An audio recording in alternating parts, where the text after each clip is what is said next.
Good morning everyone. मैं महेंद्र सिंह आप सभी का मेरी क्लास में स्वागत करता हूं। तो बढ़ते हैं 3 सितंबर की करंट अफेयर्स की ओर। लेते हैं पहला क्वेश्चन है, नए चुनाव आयुक्त के रूप में हाल ही में किसने अपना पदभार ग्रहण कर लिया है। नए चुनाव आयुक्त के रूप में हाल ही में किसने अपना पदभार ग्रहण किया है। ए राजीव कुमार, बी अशोक कुमार, सी बिमल त्यागी, डी सुनील अरोड़ा। तो राजीव कुमार ने हाल ही में नए चुनाव आयुक्त के रूप में अपना स्थान ग्रहण किया है। मुख्य चुनाव आयुक्त कौन है? तो वर्तमान समय में मुख्य चुनाव आयुक्त सुनील अरोड़ा है। राजीव कुमार ने चुनाव आयुक्त के रूप में पद ग्रहण कर लिया है, तो इम्पोर्टेंट है। इनकी बात करें तो इससे पहले ये 2020 तक फरवरी में वित्त सचिव थे। राजीव कुमार अभी तक वित्त सचिव के पद पर कार्य थे। उसके पहले ये सार्वजनिक उद्यम चयन बोर्ड के अध्यक्ष भी रहे। इससे पहले सार्वजनिक उद्यम चयन बोर्ड के अध्यक्ष भी थे। इन्होंने अशोक लवासा का स्थान लिया है। किसका स्थान लिया है? अशोक लवासा का स्थान इन्होंने लिया है। ये कहाँ चले गए? तो इन्होंने एशियाई डेवलपमेंट बैंक का उपाध्यक्ष के रूप में सेवा देना शुरू किया है और इसीलिए इन्होंने अपने पद से इस्तीफा दे दिया था। तो अशोक लवासा एशियाई डेवलपमेंट के उपाध्यक्ष हैं। राजीव कुमार नए चुनाव आयुक्त बने हुए हैं। वर्तमान समय में मुख्य चुनाव आयुक्त कौन है? तो सुनील अरोड़ा हैं। अब बात करते हैं चुनाव आयुक्त की ईसीआई की। किसकी? ईसीआई की बात करें, ये आपके राजीव कुमार हैं जो भारत के चुनाव आयुक्त के रूप में शामिल हुए हैं। इलेक्शन कमीशन ऑफ इंडिया, यह एक स्वायत्त संवैधानिक निकाय है जिसका उल्लेख संविधान में 324 से 329 के मध्य किया गया है। संविधान में निर्वाचन आयोग का, चुनाव आयोग का उल्लेख कहाँ है? तो 324 से 329 के मध्य किया गया है, जिसमें इनके सभी के कार्यों, कार्यकाल, पात्रता का वर्णन किया है। एक मुख्य चुनाव आयुक्त होता है तथा 2 उसके सहायक होते हैं। तो मुख्य कौन है? सुनील अरोड़ा है। दूसरे सहायक कौन है? तो सुशील चंद्रा है और एक आपके राजीव कुमार बने हैं। अब इनका कार्यकाल 6 साल या 65 वर्ष की आयु तक होता है। या तो 6 साल पूरे हो जाए या 65 वर्ष की आयु पूरी हो जाए तक इनका कार्यकाल होता है। इन्हें राष्ट्रपति द्वारा नियुक्त किया जाता है। किसके द्वारा नियुक्त किया जाता है? राष्ट्रपति द्वारा इन्हें नियुक्त किया जाता है। तो सभी पॉइंट आप याद रखिएगा। पहला पॉइंट, अनुच्छेद 324 से 329 के मध्य निर्वाचन आयोग का उल्लेख किया गया है। निर्वाचन आयोग में एक प्रमुख तथा 2 सहायक होते हैं। प्रमुख सुनील अरोड़ा हैं, सहायक सुशील चंद्रा और दूसरे राजीव कुमार चुने गए हैं। राजीव कुमार किसके स्थान लिया है? तो सुनील अरोड़ा अशोक लवासा का स्थान लिया है। अशोक लवासा कहाँ चले गए? तो वो एशियाई विकास बैंक के उपाध्यक्ष चुने गए हैं। अगला प्रश्न लेते हैं, सरकार ने कितने नए खेलों को समूह गा जो नौकरी की भर्ती है में खेल कोटे के तहत भर्ती करने का निर्णय लिया गया है। अब हम बात करें, अभी तक 43 खेल कोटे हैं जो समूह गा में भर्ती करते हैं। अब भारत सरकार ने एक निर्णय लिया है और 20 खेल और शामिल कर दिए गए हैं समूह गा की नौकरियों में। जो राष्ट्रीय स्तर, अंतर्राष्ट्रीय स्तर के खिलाड़ी हैं उनको। तो इस तरह से कुल कितने हो गए? 63 हो गए हैं अब स्पोर्ट कोटे के तहत जिनमें भर्तियां की जाएंगी। तो इम्पोर्टेंट है, कितनी है इस बार? तो 20 खेलों को शामिल किया गया है भर्ती में कोटे के तहत। इम्पोर्टेंट है, टोटल 63 हो गई हैं। अगला प्रश्न लेते हैं, कोर्ट ने किस मंदिर के शिवलिंग पर पंचामृत चढ़ाने पर रोक लगा दी है? इंपॉर्टेंट है ये भी क्वेश्चन। एक महाकालेश्वर मंदिर, सी केदारनाथ मंदिर, बी लिंगराज मंदिर और डी पातालेश्वर मंदिर। तो महाकालेश्वर मंदिर के शिवलिंग पर पंचामृत रोक लगा दी है। ऐसा कहा गया है कि इससे क्षरण हो रहा है। तो ये महाकालेश्वर मंदिर कहाँ पर है आपका? तो ये महाकालेश्वर मंदिर है, देख लीजिए इमेज। ये महाकालेश्वर मंदिर आपका उज्जैन में स्थित है। उज्जैन क्षिप्रा नदी के तट पर है और मध्य प्रदेश में स्थित है। तो इतने पॉइंट्स आप इससे याद रखिएगा। अगला प्रश्न लेते हैं, विश्व नारियल दिवस कब मनाया जाता है? 2 सितंबर, 5 सितंबर, 10 सितंबर, डी 15 सितंबर। तो 2 सितंबर को विश्व नारियल दिवस मनाया जाता है। इसको मनाता कौन है? तो इसे एशिया प्रशांत क्षेत्र में जो भी नारियल उत्पादक राष्ट्र हैं उनसे मनाया जाता है। इसका महत्व लोगों को बताना तथा अंतर्राष्ट्रीय स्तर पर इसकी जागरूकता फैलाना ही इसका प्रमुख उद्देश्य है। भारत में नारियल विकास बोर्ड विश्व नारियल दिवस के लिए जिम्मेदार है। भारत दुनिया में नारियल के सबसे बड़े उत्पादकों में शामिल है और नारियल के क्षेत्र में इसको तीसरा स्थान प्राप्त है। भारत में सर्वाधिक नारियल का उत्पादन कौन सा राज्य करता है? तो भारत में सर्वाधिक नारियल का उत्पादन केरल राज्य करता है। इस वर्ष की थीम क्या थी? इम्पॉर्टेंट है, दुनिया को बचाने के लिए नारियल में निवेश करें। इसको आप नोट कर लीजिएगा, दुनिया को बचाने के लिए नारियल में निवेश करें, ये इसकी थीम थी। क्या थीम थी? दुनिया को बचाने के लिए नारियल में निवेश करें। इम्पॉर्टेंट है, इसे आप नोट कर लीजिए, दुनिया को बचाने के लिए नारियल में निवेश करें, ये इसकी थीम थी।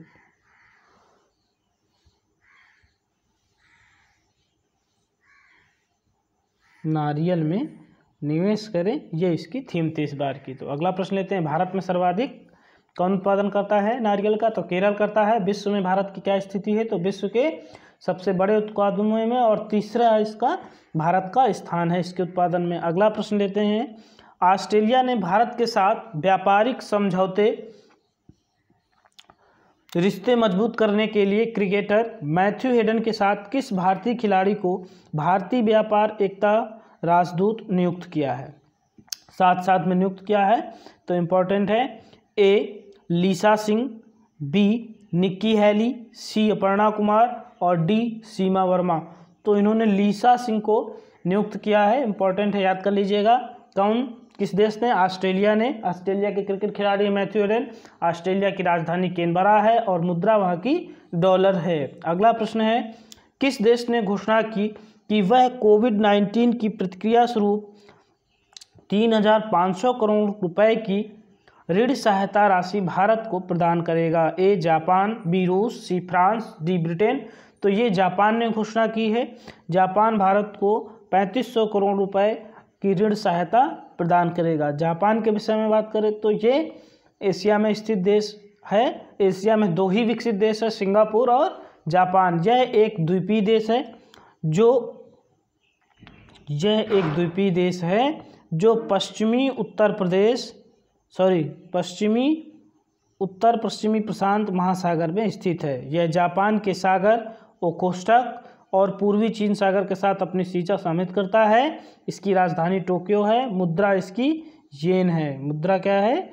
येन है इसकी। इसको मैप में देखिए, ये आपका जापान है, देख लीजिए, ये जापान है आपका, चाप के आकार में स्थित देश है।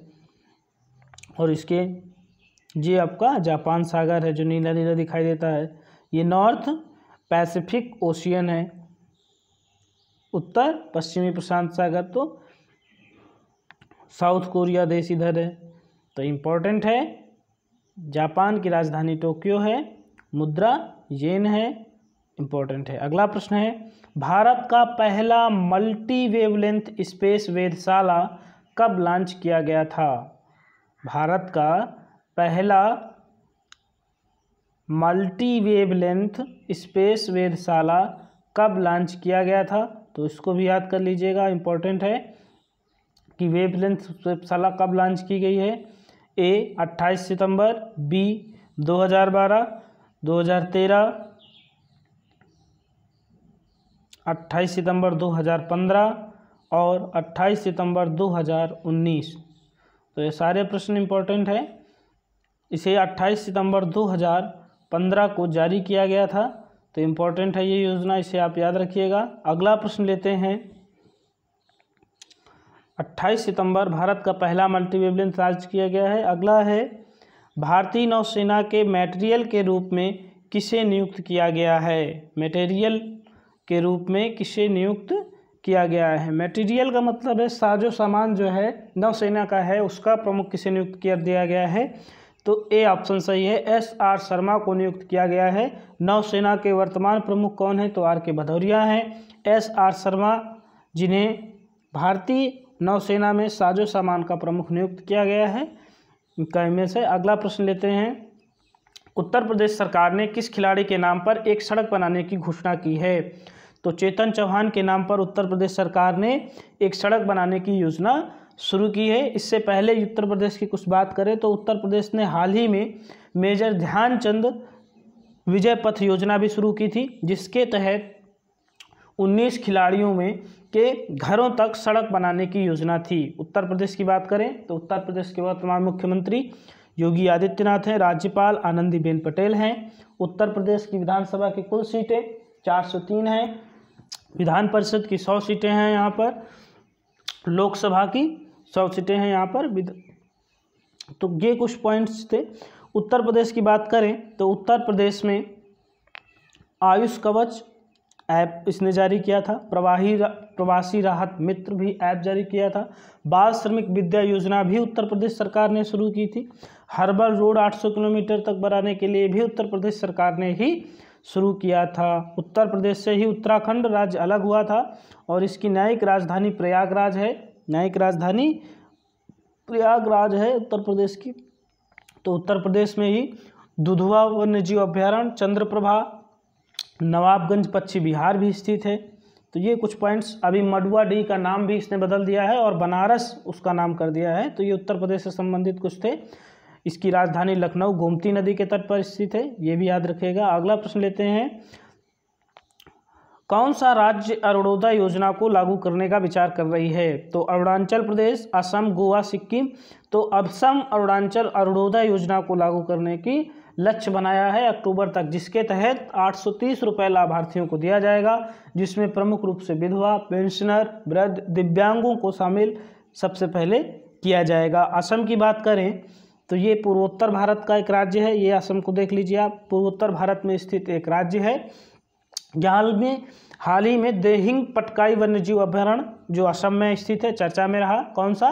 देहिंग पटकाई वन्यजीव अभ्यारण्य जो असम का एकमात्र रिजर्व रेन फॉरेस्ट है, चर्चा में था। दुनिया भर में सर्वाधिक बिल्ली की प्रजातियां यहीं पर पाई जाती हैं, देहिंग पटकाई वन्यजीव अभ्यारण्य में। यहाँ की राजधानी दिसपुर है जो ब्रह्मपुत्र नदी के तट पर स्थित है। किस नदी पर? ब्रह्मपुत्र नदी के तट पर स्थित है। इसका उच्च न्यायालय गुवाहाटी में स्थित है। कहाँ पर स्थित है? गुवाहाटी में स्थित है। और यह विश्व का सबसे बड़ा चाय बाजार भी है। यह विश्व का सबसे बड़ा चाय बाजार है। गुवाहाटी में ही पूर्वोत्तर सीमांत रेलवे का मुख्यालय स्थित है। किसका मुख्यालय? पूर्वोत्तर सीमांत रेलवे का मुख्यालय स्थित है। गुवाहाटी में ही विश्व प्रसिद्ध कामाख्या मंदिर है। कौन सा मंदिर है? विश्व प्रसिद्ध कामाख्या मंदिर भी गुवाहाटी में ही स्थित है। यहाँ पर अम्बुबाची पर्व भी मनाया जाता है। ये सब इम्पोर्टेंट है। कौन सा पर्व? अम्बुबाची पर्व भी यहीं कामाख्या मंदिर में बनाया जाता है। वर्तमान सीएम सर्बानंद सोनोवाल हैं। गवर्नर जगदीश चंद्र मुखी हैं। गोपीनाथ बारदोली अंतर्राष्ट्रीय हवाई अड्डा स्थित है। और यहाँ पर पाव मक्का मस्जिद भी स्थित है। कौन सी मस्जिद? पाव मक्का मस्जिद भी असम में स्थित है। विधानसभा की 126 सीटें हैं, जबकि लोकसभा की 14 और राज्यसभा की यहाँ पर 7 सीटें हैं। तो इतने आप असम से याद रखिएगा। अगला प्रश्न लेते हैं, औसत मासिक वेतन की वैश्विक सूची में भारत को कौन सा स्थान प्राप्त हुआ है? औसत मासिक वेतन की वैश्विक सूची अभी जारी की गई थी, जिसमें भारत को कौन सा स्थान प्राप्त हुआ है? तो भारत को 72वां स्थान दिया गया है, जबकि पहले स्थान पर स्विट्जरलैंड है। कौन है? पहले स्थान पर स्विट्जरलैंड है। इसका डाटा देख लीजिए। यह वैश्विक जो औसत सूचकांक तैयार किया गया है, किसके द्वारा तैयार किया गया है? picodi.com द्वारा तैयार किया गया है, जिसमें 106 देश शामिल थे। भारत को 72वां स्थान प्राप्त हुआ है, जिसकी औसत मासिक मजदूरी 32,800 रुपये बताई गई है, अर्थात 437 अमेरिकी डॉलर। picodi.com एक अंतर्राष्ट्रीय ई कॉमर्स प्लेटफॉर्म है, जिसका मुख्यालय पोलैंड में स्थित है। और पहला स्थान किसको प्राप्त हुआ है? तो पहला स्थान स्विट्जरलैंड को प्राप्त हुआ है, जहां की मासिक औसत 4,49,000 रुपये है, 5,989 अमेरिकी डॉलर। जबकि सबसे निम्नतम स्थान पर क्यूबा है। सबसे अंतिम स्थान किसे प्राप्त हुआ है? क्यूबा को प्राप्त हुआ है, जिसको मासिक वेतन 2,700 रुपये या 36 अमेरिकी डॉलर है, जो सबसे कम है। तो इतने पॉइंट्स याद रखिएगा। भारत का कौन सा स्थान है? 72वां स्थान है। कितने देश शामिल हुए थे? तो 106 देशों में ये सर्वे किया गया था। कौन करता है? तो picodi.com द्वारा ये सर्वे किया गया था। अगला प्रश्न लेते हैं, S-400 मिसाइल प्रणाली को किस देश के द्वारा भारत में वितरित किया जाएगा? रूस, अमेरिका, फ्रांस, ऑस्ट्रेलिया। तो ये रूस के द्वारा मिसाइल प्रणाली भारत में वितरित की जाएगी। इसकी घोषणा हाल ही में रूस ने की है। इस मिसाइल के विषय में सुन लीजिए क्या है। रूस द्वारा S-400 एंटी एयर सिस्टम की पहली रेजिमेंट है। ये एंटी एयर सिस्टम की पहली रेजिमेंट 2021 के अंत तक भारत पहुंचेगी। 5 रेजिमेंट का आदेश दिया गया है जो 400 किलोमीटर से अधिक दूरी को लक्ष्य को पूरा करने में सक्षम है। तो इंपॉर्टेंट है कितनी दूर तक मारक क्षमता है इसकी, तो 400 किलोमीटर तक है। और कब ये पहुंचेगी? तो 2021 में इसे भारत पहुंचाने का लक्ष्य है। रूस की राजधानी मॉस्को है।